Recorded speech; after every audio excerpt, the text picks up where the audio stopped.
दादा ने इस्तीफा क्यों दिया है, कुछ साथी हमारे और जुड़ जाए। इसके बाद में हम लोग मैं बात रखूंगा ताकि कोई भी हमारे साथी न छूटे, उन तक सारी चीजें बातें उन तक पहुंचे, ताकि वो जो लोग हमारे असमंजस में है कि मैं पद से इस्तीफा क्यों दिया हूं, क्या कारण है, किस वजह से दिया है, कुछ दबाव में दिया है कि कोई और समस्या रही होगी। बहुत सारे लोगों का सवाल है, मैं आज सभी सवालों का जवाब दूंगा। बहुत सारे लोगों का, हमारे युवाओं का भी एक सवाल ये भी है कि क्या यहाँ से हमारे जो संघर्ष का सफर है वो क्या यहीं पर यथास्थिति में पहुंच जाएगा या फिर आगे भी चलेगा। ऐसी बहुत सारी बातें हैं, बहुत सारे युवाओं के मन में, बहुत सारे हमारी बहनें और हमारे बुजुर्ग साथियों के मन में सवाल है। उन सभी तमाम सवालों का जवाब देने के लिए मैं आज लाइव आया हूँ और 1-2-4 दिन से ही मैं लाइव आने का सोच रहा था कि मेरी जो बातें हैं मैं लोगों तक पहुंचाऊं, हमारे युवाओं तक पहुंचाऊं, ताकि वो मेरी बातों को सुने और क्या कारण रहा है उस विषय पर हम लोग जाएं। साथियों, एक बार जितने भी हमारे साथी जुड़े हैं उन सभी को मेरा क्रांतिकारी जोहार, जय भीम, जय मूल निवासी। जैसा कि आप सभी लोगों ने मेरे इस्तीफे की खबर सुनी और जिस प्रकार से हमारे बहुत सारे जो युवा साथी हैं उनको कहीं ना कहीं एक झटका सा लगा, और मैंने पहले ही इस्तीफे में सारी चीजें क्लियर कर दी थी कि मैं जो पद छोड़ रहा हूं वो मेरा पारिवारिक कारण है। इसके अलावा ऐसी कोई भी वजह नहीं रही कि ना मेरे ऊपर किसी प्रकार से कोई दबाव रहा, क्योंकि प्रदेश अध्यक्ष का पद कहीं ना कहीं एक बड़ी जिम्मेदारी होती है और मेरा शुरू से ही ये उद्देश्य रहा है कि हम किसी भी सिस्टम में, किसी भी प्लेटफॉर्म में काम करें ईमानदारी से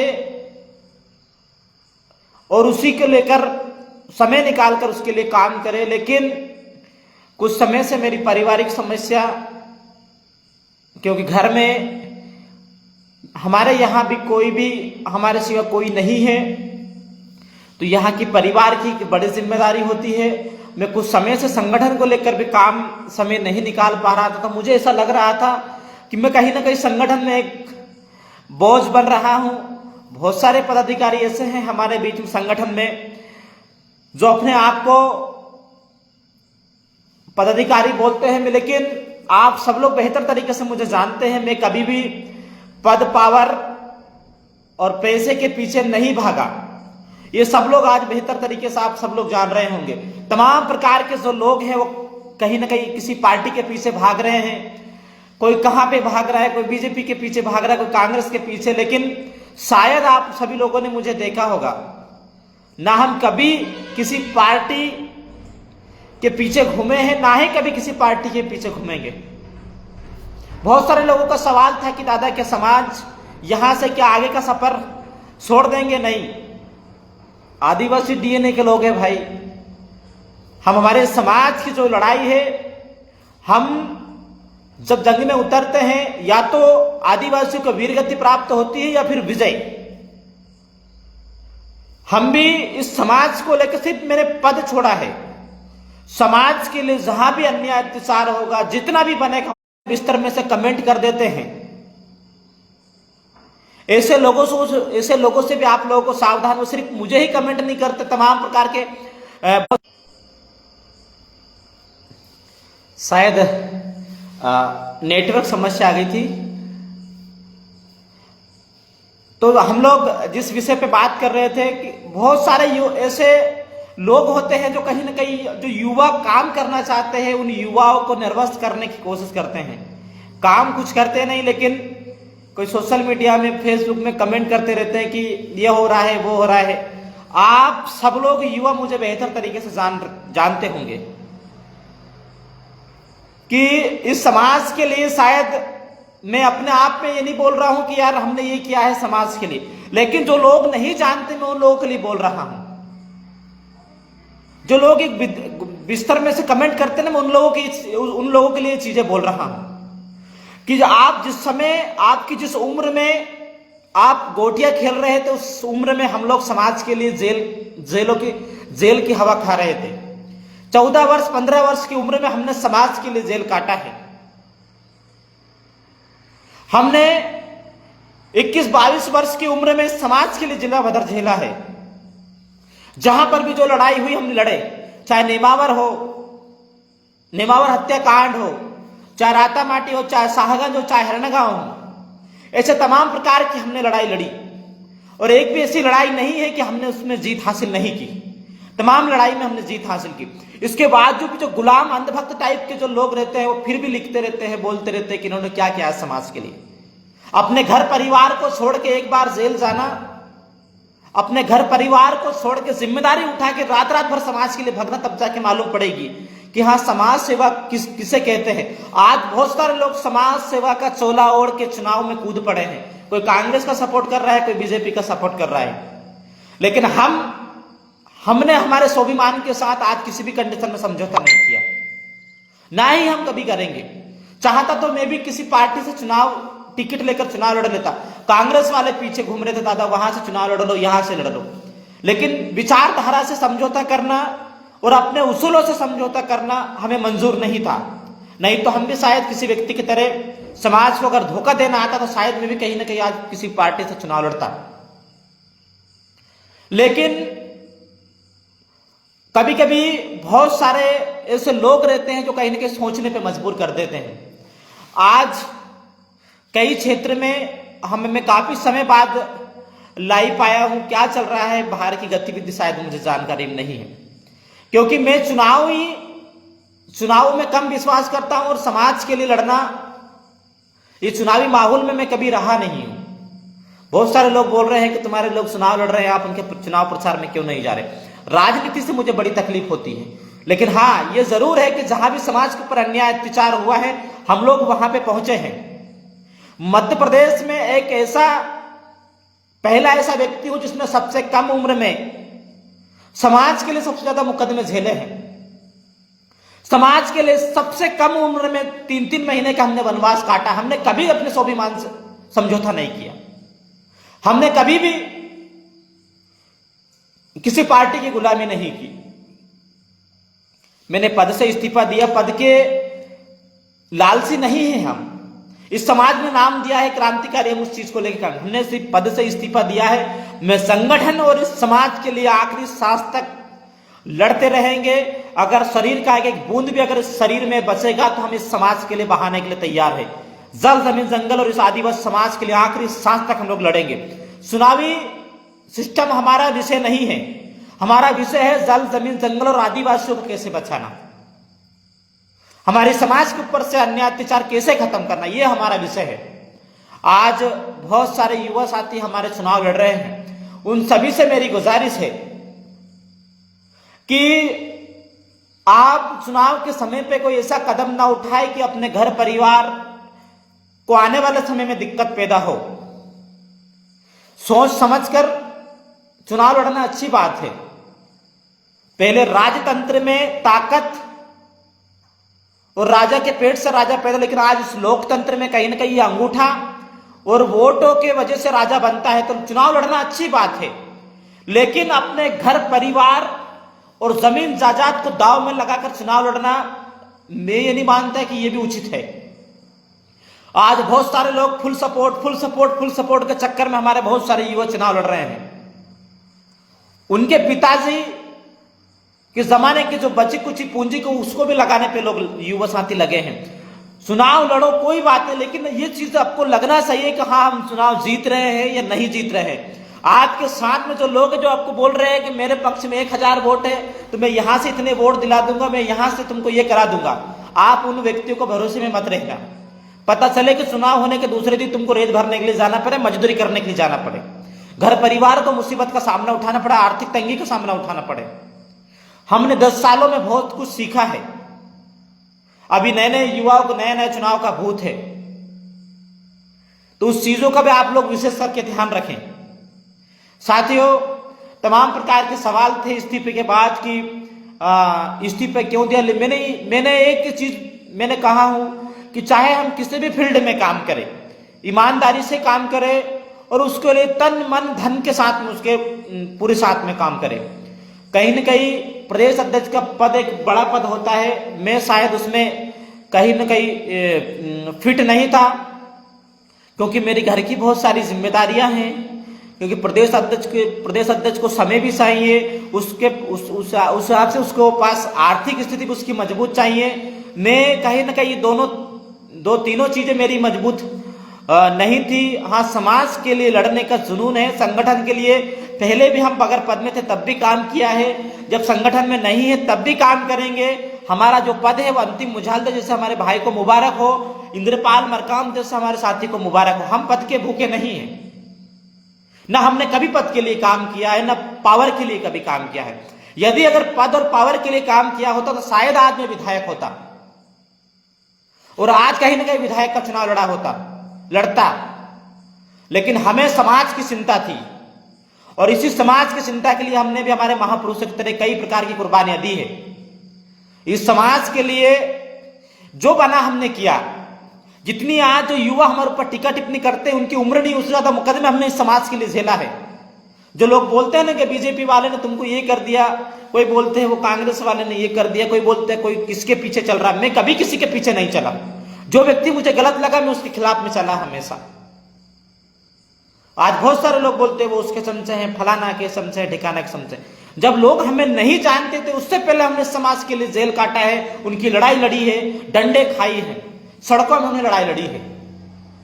ये बिस्तर में से वो व्हाट्सएप चला के मोबाइल में लिखने से समाज सेवा नहीं होती। समाज के लिए लड़ना पड़ता है, तमाम प्रकार की यातनाएं झेलनी पड़ती है, तब जाकर कहीं ना कहीं समाज अच्छे प्लेटफॉर्म में आता है। आज चुनावी मौसम है, चुनावी के समय पर तमाम प्रकार के नेता सामने आ जाते हैं, पांव पकड़ेंगे, गिड़गिड़ाएंगे, रोएंगे, गाएंगे। हमारे समाज को जो हम लोग नहीं जानते थे वो लोग भी हमारे सामने खड़े होंगे कि वो भी लोग भी हमारे सामने खड़े होंगे कि हम भी समाज के लिए बहुत कुछ किए होंगे। लेकिन कहीं ना कहीं समाज के ऊपर किस प्रकार से जब अत्याचार होता है तो सांप सूंघ जाता है इन लोगों को, कोई बाहर नहीं आता। चुनाव का समय है, ऐसे व्यक्ति को वोट दो जो कहीं ना कहीं हमारे लिए और इस लोकतंत्र और संविधान को बचाने के लिए किसानों के हक में बात करे, आदिवासियों के हक में बात करे, दलितों के हक में बात करे, पिछड़ों के हक में बात करे। आज कई गांव, कई क्षेत्र ऐसे हैं जहां पे सड़कें नहीं है। आज आप 500-500 रुपए में बिकेगा, 1,000 रुपए में बिकेगा और यही लोग फिर आप जाओगे, ये लोग काम नहीं करेंगे, फिर आप ढिंडोरा पीटेगे कि ये लोग काम नहीं कर रहे हैं। आज कई क्षेत्र में हमारे युवा साथी चुनाव लड़ रहे हैं।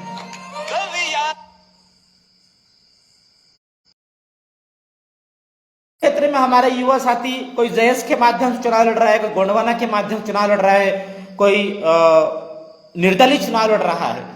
ये ऐसे युवा साथी है जो कहीं ना कहीं नेता बीजेपी कांग्रेस के लोग तो कहीं ना कहीं चुनाव हुआ और चुनाव होने के बाद पता नहीं कहां घुस जाते हैं, गुफा उफा ढूंढ लेते साबुत वाली। लेकिन ये जो लोग निर्दलीय चुनाव लड़ रहे हैं, कोई जयस के माध्यम से लड़ रहे हैं, कोई निर्दलीय चुनाव लड़ रहे हैं, कोई गोंडवाना चुनाव लड़ रहे हैं, ये ऐसे युवा है जो समाज के लिए हमेशा 5 साल तक सड़क में संघर्ष करते हैं। ऐसे युवाओं का आप ध्यान रखना। पता चले इन युवाओं के पास पैसा नहीं है, मैं इस बात को मानता हूं, लेकिन ये युवा आपके लिए रात रात भर सड़क पे घूमते हैं, आपके हर सुख दुख में ये युवा आपके साथ में खड़े होते हैं। ऐसे युवाओं का ध्यान रखना। पूरे मध्य प्रदेश में हमारे सैकड़ों युवा चुनाव लड़ रहे हैं। उन युवाओं से भी कहना चाहता हूं कि आप ईमानदारी से चुनाव लड़िए, अपने घर परिवार का भी ध्यान रखिए, अपनी आर्थिक स्थिति का भी आप लोग ध्यान रखिए। हमारे जो युवा है दारू मुर्गा नहीं बांट सकते बीजेपी कांग्रेस के लोगों की तरह। इनके पास गाड़ी में घूमने के लिए डीजल का पैसा नहीं, मैं इस बात को मानता हूं, लेकिन ये युवा जो है ये आपके लिए आने वाले समय में जब भी आपके ऊपर अत्याचार होगा, ये युवा आपके लिए सड़क से लगा के हर एक जगह थाने कचहरी तक ये युवा लड़ाई लड़ते हैं, हमें मालूम है इस बात को, और आगे भी लड़ेंगे। लेकिन आपके जमीर का सौदा 500 रुपए 500 रुपए में एक आधी साड़ी 2-4 क्वार्टर में मत कर देना, इस बात का भी ध्यान रखना। हम लोग 5 साल तक सड़क में संघर्ष करते हैं और आप लोग चुनाव आता है, चुनाव आने के बाद 200-500 रुपए में हमारे समाज के लोग बिक जाते हैं, पूरा सिस्टम खत्म हो जाता है। साथियों, शायद है कि अगर जिस प्रकार से मध्य प्रदेश के अंदर भाजपा के लोगों ने आदिवासियों के साथ जो किया है वो शायद किसी के साथ नहीं किया होगा। मैं बहुत सारे वीडियो में बोलता आया हूं, इस कुशासन वाली सरकार को मध्य प्रदेश से उखाड़ के फेंकना है। इस बात को भी आप लोगों को ध्यान में रखना है। जब बेरोजगार युवा मामा के पास जब जा रहे थे तो मामा ने किस प्रकार से बैरिकेड लगाया, तो किस प्रकार से पुलिस ने डंडा मारी थी। ये आपके गांव में आए तो सवाल करना। ये विधानसभा में जब आप लोग जा रहे थे तो इन लोगों ने खिले गाड़ रखे थे, कांटे लगा रखे थे, बैरिकेड लगा रखे थे। अब जब यही लोग आपके गांव में चुनाव में वोट मांगने आए तो आप लोग भी गांव में घुसने सुनते बोलना कि इस गांव में आप प्रवेश नहीं कर सकते। आपने हम जब आपके यहाँ पे हमारे अधिकार मांगने, रोजगार मांगने के लिए जा रहे थे, अधिकार मांगने के लिए जा रहे थे, आपने हमारे सामने कांटे वाले खिले लगा के रखे थे। इस बात को भी आप लोगों को सवाल करना है। हम पढ़े लिखे युवा हैं, हम लोग नेताओं से सवाल नहीं करते, और वही सवाल नहीं करते तो ये नेता फिर हम लोगों को चूतिया समझते हैं, और हम लोग फिर अंधभक्ति में किसी भी व्यक्ति को वोट दे देते हैं। फिर वो हमारे 5 साल तक हमारे समाज के ऊपर अन्याय अत्याचार करते हैं, और हम फिर 5 साल तक सड़कों में आंदोलन करते हैं। चुनाव का समय में 17 तारीख को ऐसे व्यक्ति को आप लोग वोट दो जिसने कुछ ना कुछ समाज के लिए किया, और ऐसे व्यक्ति को वोट मत देना जो 500 रुपए में, 1000 रुपए में तुम्हारा वोट का सौदा कर दे, और फिर हम लोगों को 5 साल तक सड़क में आंदोलन करना पड़े। नेमावा वाली जैसी घटना हमको देखना पड़े, नीमच वाली जैसी घटना हमको देखना पड़े, ऐसी कई प्रकार की घटनाएं हमें ना देखना पड़े। इस समझ को आप लोगों को वोट करना है। मैं पद में रहूं ना रहूं, लेकिन इस समाज का बेटा हूं, समाज के लिए आखिरी सांस तक लड़ाई लड़ूंगा, ये मेरा वादा है युवाओं से। निर्वस्त्र होने की कोई जरूरत नहीं है। बहुत सारे लोग सवाल कर रहे थे कि रामदेव का सफर खत्म हो गया। इस समाज के लिए 33 मुकदमे खाए और 11 बार जेल गए हैं। इतनी आसानी से हम हार मारने वाले लोग नहीं है। बिरसा मुंडा की औलादे हैं, हम आखिरी सांस तक लड़ाई लड़ेंगे। पद में रहे ना रहे हमारे लिए कोई मायने नहीं रखता। हमें समाज के लिए लड़ाई लड़ना है। हम किसी भी प्लेटफॉर्म से समाज के लिए लड़ाई लड़ेंगे, जल जमीन जंगल की लड़ाई लड़ेंगे। हम विधायक बने ना बने, सांसद बने ना बने, हमें उससे कोई फर्क नहीं पड़ता, लेकिन सामाजिक क्रांति चलती रहनी चाहिए, सामाजिक मिशन हमारा चलता रहना चाहिए। आज मणिपुर की घटना क्या है? हमारी बहनों को नंगा करके भगाया जा रहा है। वह किसकी शासन है, किसकी सरकार है? भाजपा वालों की। और वही लोग आपके गांव में वोट मांगने के लिए आ रहे हैं। आप उनसे सवाल जरूर करिएगा, ये मेरा आप लोगों से सवाल है, क्योंकि युवा कहीं ना कहीं पढ़े लिखे हैं, युवा समझदार है। जब आप बेरोजगार, जिस प्रकार से बेरोजगारी में आप लोग जी रहे हैं, आज तमाम प्रकार के जो घोटाले हैं, वेपम घोटाले, पटवारी घोटाला, तो फलाना ढिक घोटाला, आज तमाम प्रकार के। और जब इन घोटालों को, और जब हम लोग रोजगार मांगने के लिए सरकार के पास जाते तो हमें क्या मिलती? लाठियां। तो गांव में यही लोग आ रहे हैं। बदला लेने का समय भी अच्छा है व्यवस्थित तरीके से। इनसे सवाल जरूर करिएगा। सभी साथियों को मेरा जोहार, जिंदाबाद। जितने भी हमारे युवा साथी अपने अपने क्षेत्रों में चुनाव लड़ रहे हैं, उनसे मेरी गुजारिश भी है, और समाज से भी मेरी गुजारिश है कि युवा 5 साल तक आपके लिए मेहनत करते हैं। आप अपना वोट ईमानदार व्यक्ति को, और आपके दुख दर्द में खड़े होने वाले व्यक्ति को ही वोट आप लोग देना। मेरी जहां आवश्यकता पड़ेगी हम लोग भी पहुंचेंगे, और जहां जहां भी हमारी आवश्यकता पड़ी है, ये समाज जानता है, हम लोग खड़े हुए हैं और आगे भी खड़े होंगे। ऐसी कोई परिस्थिति हमारे बीच में नहीं होगी जिससे हम लोग सामाजिक मिशन को छोड़ दें। हाँ, चुनाव अलग विषय है, मैं चुनाव में ज्यादा कूदना नहीं चाहता, लेकिन हाँ, समाज के ऊपर अगर अत्याचार होगा तो सबसे पहले रामदेव कुकड़िया का सीना तैयार रहता है। यह पहले भी लोगों ने देखा है और अभी भी देखते हैं। हम लोग हमेशा समाज के लिए काम करते आए हैं, आखिरी सांस तक हम काम करेंगे। मुझे पद पावर से कोई मतलब नहीं। बहुत सारे लोग बोल रहे थे पद में रहकर हम लोग अच्छा काम कर सकते हैं, ऐसा नहीं है। हम लोग संगठन में पीछे से भी सपोर्ट करेंगे, और जितना होगा हम लोग सहयोग भी करेंगे। तमाम युवा साथी को जोहार, जिंदाबाद। चुनावी माहौल है, और तो उस चीजों का भी आप सब लोगों को ध्यान में रखना है। किस प्रकार से किस व्यक्ति ने तुम्हारे ऊपर अत्याचार किया है, किस व्यक्ति ने तुम्हारे समाज के ऊपर अत्याचार किया है, किस व्यक्ति ने आज युवाओं को बेरोजगार बना दिया है, किस व्यक्ति ने इस लोकतंत्र को खत्म करने की बात की है, किस व्यक्ति ने संविधान को खत्म करने की बात की है, किस व्यक्ति ने मनुस्मृति लागू करने की बात की है, सारी चीजों में आपको ध्यान में रखना है। आज हमारा देश चांद पे जा रहा है, लेकिन आदिवासी इलाके ऐसे हैं कई क्षेत्रों में जहां पे 4 पहिए की वाहन की गाड़ियां नहीं जा सकती। हमारा देश जरूर चांद पे जा रहा है, लेकिन आदिवासी क्षेत्र में कहीं ऐसे गांव हैं जहां पे आज भी डिलीवरी के लिए एम्बुलेंस नहीं जा पाती। वहां पे हमें परिवर्तन करना है। हम लोग विकास, स्वास्थ्य और रोजगार की जो बात करें उसी व्यक्ति को चुनना है। ये 1500 2000 रुपए में हम लोग तो इस देश में राजा महाराजा की औलाद है। हम लोग कोई भिखारी की औलाद नहीं जो आप लोग 500 रुपए में 1000 रुपए में बिक जाते हो, क्वार्टर में बिक जाते हो। लोगों की मानसिकता बना रहे कि हम लोग आदिवासी लोग हैं, हम लोग 2 4 5 क्वार्टर में खरीद लेंगे। जो व्यक्ति आपका वोट खरीदना है व्यवस्थित तरीके से ऐसा जूता मारना कि कभी जिंदगी में आदिवासी खरीदने की कोशिश ना करे। और जो ओरिजिनल डीएनए वाला आदिवासी होगा वो कभी किसी की औकात भी नहीं कि इसको कोई खरीद लेगा। जिसके अंदर आदिवासी का खून नहीं होगा वो एक क्वार्टर में बिक जाएगा, एक साड़ी में बिक जाएगा, 1000 रुपए में बिक जाएगा। लेकिन जिसके अंदर टांटे भील बिरसा मुंडा शंकर सारा गुनाह सर रहेगा, कोई खून जिंदा है, वो कभी किसी के सामने नहीं बिकेगा। सभी साथियों को जोहार, जिंदाबाद। बहुत सारे लोगों का यही सवाल था कि दादा कहीं ऐसा ना हो कि साइलेंट हो जाए। साइलेंट ने हमारे अंदर एक खतरनाक वाली मशीन बचपन से सबसे पैदा हुई जब से लगी है कि समाज का दर्द हम कब किसी कंडीशन में बर्दाश्त नहीं कर सकते। हम पद में रहे ना रहे, पद का वैसे मैंने छोड़ ही दिया, पद का विषय नहीं है, लेकिन समाज के लिए काम करेंगे, किए हैं और आगे भी करेंगे और आखिरी सांस तक करेंगे। युवाओं के साथ पहले भी कंधे से कंधे मिलाकर खड़े थे और आज भी कंधे से कंधे मिलाकर उनके साथ में खड़े हैं और आगे भी कंधे से कंधे मिलाकर उनके साथ में खड़ेंगे। जब भी यह आवश्यकता पड़ेगी युवाओं की, जहां तुम्हारा पसीना बहेगा वहां रामदेव पकड़े खून बहाने के लिए तैयार है। चिंता करने की आवश्यकता नहीं है। ये चुनावी मौसम में जिस प्रकार से बारिश में मेंढक बाहर निकलते, इसी प्रकार से जो चुनाव में जो लोग बाहर निकले हैं, हमें उनसे कोई लेना देना नहीं। लेकिन मैं तुम्हारे दुख में, हमारी पूरे लोग तुम्हारे दुख में तुम्हारे आंसू पोंछने के लिए आएंगे। जितने युवा साथी जो चुनाव लड़ रहे हैं उन सभी का ध्यान रखना है आप सभी लोगों को। सभी को जोहार, जिंदाबाद। जय आदिवासी, जय बिरसा, जय टांटिया, जय रंगा कोरकू, जय बिरसा मुंडा, जय बाबा साहेब, जोहार, जिंदाबाद। जय शंकर सरगुनासा। लड़ेंगे और जीतेंगे। 17 तारीख का भी आप लोगों को विशेष ध्यान में रखना है।